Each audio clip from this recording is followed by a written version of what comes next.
মানুষ জন্মগতভাবেই কৌতূহলী প্রাণী। এই কৌতূহলই মানুষকে একদিকে সভ্যতার শিখরে পৌঁছে দিয়েছে, আবার অন্যদিকে টেনে নিয়ে গেছে ধ্বংস আর অন্ধকারের গভীর খাদে। ইতিহাস সাক্ষী, মানবজাতির অতিরিক্ত জানার লালসা বহুবার খুলে দিয়েছে এমন কিছু রহস্য দরজা যা কখনোই খোলা উচিত ছিল না। আজ আমরা ফিরবো হাজার বছরের পুরনো এক রহস্যের সাম্রাজ্যে, যেখানে লুকিয়ে আছে প্রেম, বিশ্বাসঘাতকতা, প্রতিশোধ আর অমরত্বের ভয়ঙ্কর অভিশাপ। মিশরের সোনালী ইতিহাসের আড়ালে কি এমন কার্যক্রম ঘটেছিল যার কারণে পুরো এক সভ্যতাকে গুনতে হয়েছিল ভয়ঙ্কর মাসুল? কেন ঘটেছিল এমন? কারা জড়িত ছিল এর পেছনে? আর কি এমন গোপন রহস্য বালুর স্তরে চাপা পড়ে থেকেও আজও কাঁপিয়ে দেয় পুরো বিশ্বকে? এই সকল রহস্যময় প্রশ্নের উত্তর জানতে হলে দেখতে হবে আজকের হিস্ট্রিক্যাল হরর থ্রিলার মুভি, যার প্রত্যেকটি অংশে রয়েছে হিস্ট্রিক্যাল হরর ও কৌতূহলের এক নতুন পাতা।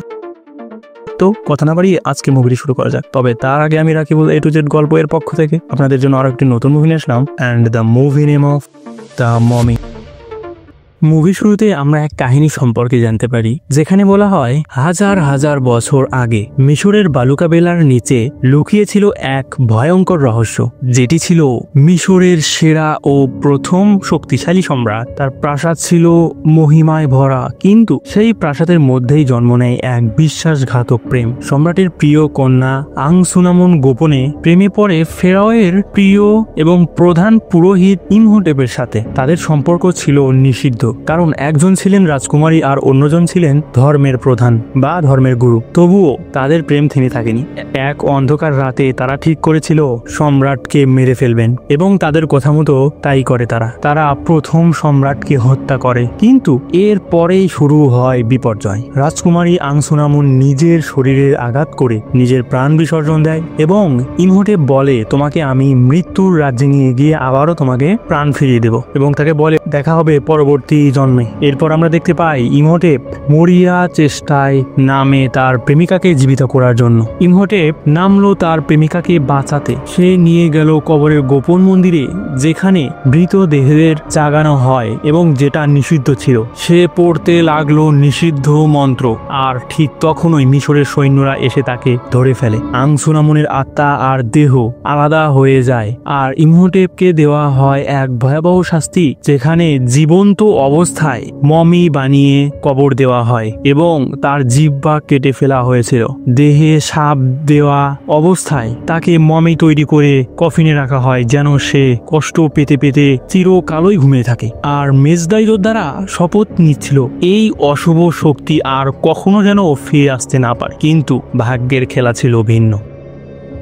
হাজার হাজার বছর পর সেই কবর আবারও আলো দেখবে, আর তখনই শুরু হবে ভয়ঙ্কর এক অধ্যায়। সময় চলে যায়, কাহিনী পাল্টে যায়। আসে 20 শতকের শুরুতে 1926 সাল। কায়রোর এক লাইব্রেরিতে কাজ করছিলেন এক তরুণী, নাম ইভিলিন।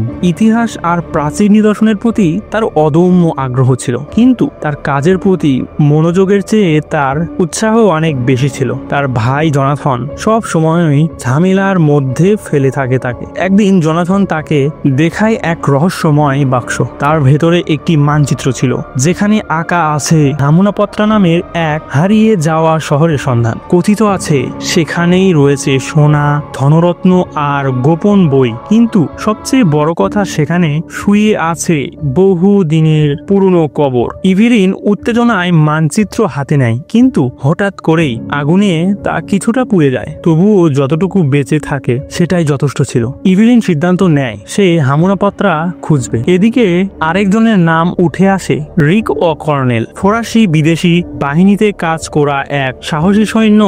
রিক বন্দী হয়েছিল, কিন্তু ইভিলিন তার কাছ থেকে হামুনাপত্রার কথা শুনে তাকে ছেড়ে আনার ব্যবস্থা করে, কারণ রিক জানে শহরে যাওয়ার রাস্তা। এভাবেই গঠিত হয় এক অভিযাত্রী দল। ইভিলিন, তার ভাই জনাথন আর রিক, সাথে আরো কয়েকজন লোভী অভিযাত্রী ছিলেন, যারা নিজেদের জন্য ধন সম্পদ খুঁজতে চাইতো। তারা মরুভূমির ভেতর দিয়ে যাত্রা শুরু করে। রাতের আকাশের চাঁদ, বালুর ঝড়, দূরের রহস্য কবরের শহর ধীরে ধীরে চোখের সামনে ফুটে উঠতে থাকে। কিন্তু তাদেরকে অনুসরণ করছিল মেজদাইদের দলপতি আরদেথ বে, যিনি জানেন একবার যদি সেই শহরে ঢোকা হয় তবে এক ভয়ঙ্কর শক্তি আবারও জেগে উঠবে। অভিযাত্রীরা শহরে প্রবেশ করে। অন্ধকার গলিপথ, প্রাচীন লিপি, দেওয়ালের আঁকা ইতিহাসের ছবি, আর ধীরে ধীরে তারা পৌঁছে যায় এক গোপন কক্ষে। সেখানে তারা খুঁজে পায় ক্যানোপিক জার। আরেক কক্ষে পড়ে থাকে রহস্যময় বুক অব দ্য ডেড। ইভিলিনের চোখে পড়তেই সে কৌতূহল সামলাতে পারে না এবং রাতে সে বড়ই উদ্বেগ হয়ে বইটি খুলে বইয়ের কিছু অংশ পাঠ করে। কৌতূহলের লেখা যেন ধীরে ধীরে বেড়েই যাচ্ছে। আসলে কৌতূহলী মানুষ বলে সে নিজেকে আর কন্ট্রোল করতে পারেনি। এমতো জায়গায় তুমি থাকলে কি করতে? সেই বইটি তোমার হাতে যদি থাকতো, তুমি কি বইটি পড়তে চাইতে? এমন পরিস্থিতিতে আমার মতো মানুষ ওই বইটিতে হাত লাগানোর মতো সাহস মাত্র পেতাম না। যাই হোক, সেই শব্দ ছড়িয়ে পড়ে বাতাসে, আর হাজার বছরের ঘুম ভেঙে যায়। জীবন্ত হয়ে ওঠে মমি ইমহোটেপ। প্রথমে সে কেবল শুকনো হাড়ের মতো, চোখ নেই, জিহ্বা নেই, কিন্তু সে যখন অভিযাত্রীদের ওপর ভয়াবহ আক্রমণ করতে থাকে এবং তাদেরকে হত্যা করে, তখন ধীরে ধীরে সে শক্তি পেতে থাকে। যারা জার খুলেছিল তারা একে একে তার শিকার হয়। সে তাদের শরীর থেকে অঙ্গ প্রত্যঙ্গ টেনে নিয়ে নিজের পূর্ণ রূপ তৈরি করে। এরপর শুরু হয় কায়রো শহরের ভয়ঙ্কর ঘটনা। প্লেগের মতো পঙ্গপালের ঝাঁক, অন্ধকারে বালুর ঝড়, মানুষ আতঙ্কে ছুটছে, আর ইমহোটেপ ধীরে ধীরে তার আসল রূপ ফিরে পাচ্ছে। তার চোখে পড়ে ইভিলিনের ওপর, কারণ ইভিলিনের মধ্যে সে দেখতে পায় তার হারানো প্রেমিকা আং সুনামনকে। সে সিদ্ধান্ত নেয় এই মেয়ের দেহ ব্যবহার করে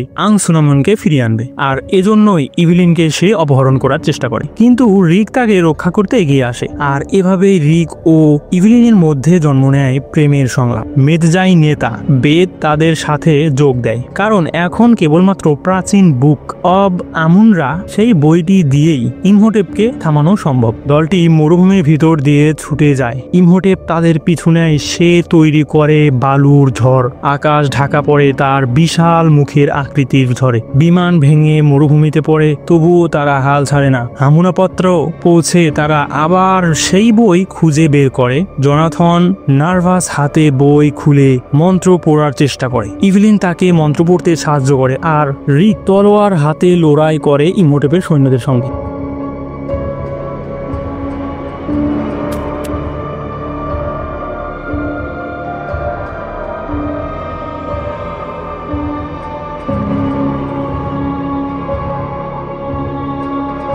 শেষ মুহূর্তে মন্ত্র পড়া শেষ হয়। ইমহোটেপের শরীর ধীরে ধীরে সাধারণে পরিণত হতে থাকে এবং তার মধ্য থেকে অমরত্বের শক্তি চলে যায়। সে আবার দুর্বল মানুষে পরিণত হয়। তখন রিক এগিয়ে গিয়ে তাকে মরণাঘাত করে, অর্থাৎ সেই তরোয়ারটি দিয়ে একদম তার শরীরে যখন আঘাত করে, ইমহোটেপ অন্ধকারে ধসে পড়ে। তার কণ্ঠে প্রতিধ্বনিত হয় চিরন্তর অভিশাপ, আর শহর ভেঙে পড়তে শুরু করে।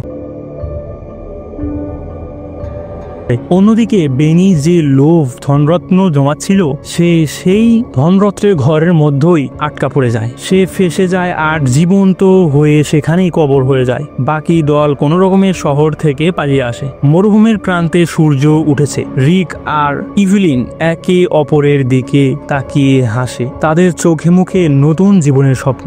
আর জোনাথন খুশিতে বলে ওঠে, অন্তত এবার কিছুটা ধনরত্ন তো বাঁচানো গেল।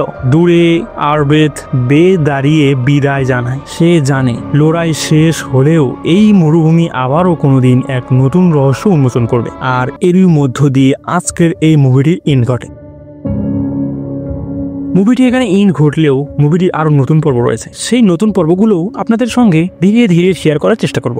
আর আজকের মুভিটি কেমন লেগেছে অবশ্যই কমেন্টে জানাবেন। ভালো লাগলে লাইক করবেন, আর এরকম নতুন ইন্টারেস্টিং মুভিগুলো পেতে চাইলে অবশ্যই সাবস্ক্রাইব করে পাশে থাকবেন। দেখা হচ্ছে পরবর্তী নতুন কোনো ভিডিওতে। ততক্ষণ পর্যন্ত সকলের সুস্থ কামনা করে বিদায় নিচ্ছি। Good bye.